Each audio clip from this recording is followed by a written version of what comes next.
خلينا متفقين ان محدش بياخد كل حاجه خصوصا في سوق العمل، والنهارده بقى تعالى اما اقول لك على مزايا وعيوب الشغل من البيت والشغل من المكتب. شوف يا صديقي، الموظفين اللي زي حالاتنا اغلبهم هيفضل الشغل من البيت وهيبقى شايف ان هو مميزاته بس، لكن الحقيقه ان الشغل من البيت برضه له عيوب، وده ممكن يخليك تفضل انك ترجع تشتغل تاني في المكتب حتى لو مكان بعيد. وفي عيب مهم جدا تاخد بالك منه لانه معتمد عليك انت مش على ظروف شغلك، وهقول لك عليه في اخر الفيديو. تعال نشوف الاول ايه هي مزايا الشغل من البيت. اول حاجه انك هتوفر على نفسك مصاريف المواصلات او بنزين عربيتك.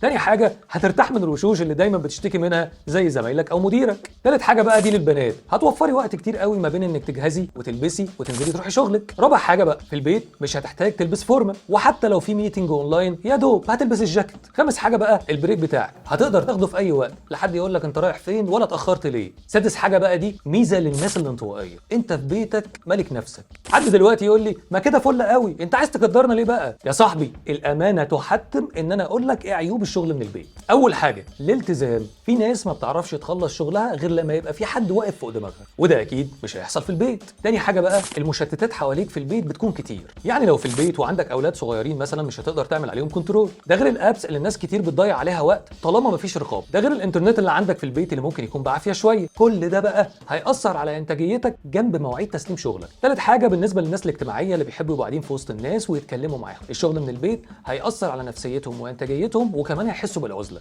رابع حاجه بقى لو ركزت شويه هتكتشف انك بتشتغل في البيت عدد ساعات اكتر من شغل المكتب. لو وصلت معايا بقى لحد هنا فانت خدت القرار الصح، لانك كمان لازم تعرف مميزات الشغل من المكتب، مش جايز تغير قرارك وتلاقي المكتب احسن. شوف يا سيدي، اول حاجه العلاقات بين الموظفين والتواصل بينهم بيكون احسن واقوى واسرع من التعامل اونلاين، وده بيفرق كتير في الانتاجيه، وده بيزود بينهم التيم سبيريت بشكل اسرع. تاني حاجه الخبره، مش هتعرف تكتسب الخبره طول ما انت قاعد في البيت بتشتغل لوحدك، لكن وجودك وسط الناس هيسهل عليك انك تكتسب خبرات بشكل اسرع من اللي بتاخده في السيرش. تالت حاجه بقى الناس اللي مش بتعرف تكون مسؤوله لوحدها وبتحب حد يتابعها، النوع ده من الموظفين بيرتاح اكتر في وجوده في المكتب، ومقتنع تماما ان الشغل يبقى مكتب والبيت يبقى راحه. جاي لك اللي عايزنا نتكلم عن عيوب الشغل من المكتب عشان تهرب منه. اكبر عيوب شغل المكتب هلخصها لك في الاتي. طبعا الوقت اللي بيروح في الطريق سواء من البيت للشغل او من الشغل للبيت. تاني حاجه انه بسبب التسليمات احيانا بيضطر الموظف انه يقعد وقت اطول من الوقت بتاع الشغل بتاعه، صحيح انه بياخد عليه اوفر تايم بس لو زاد عن حده بيأثر على نفسيته وانتاجيته وحياته الاجتماعيه. تالت واخر حاجه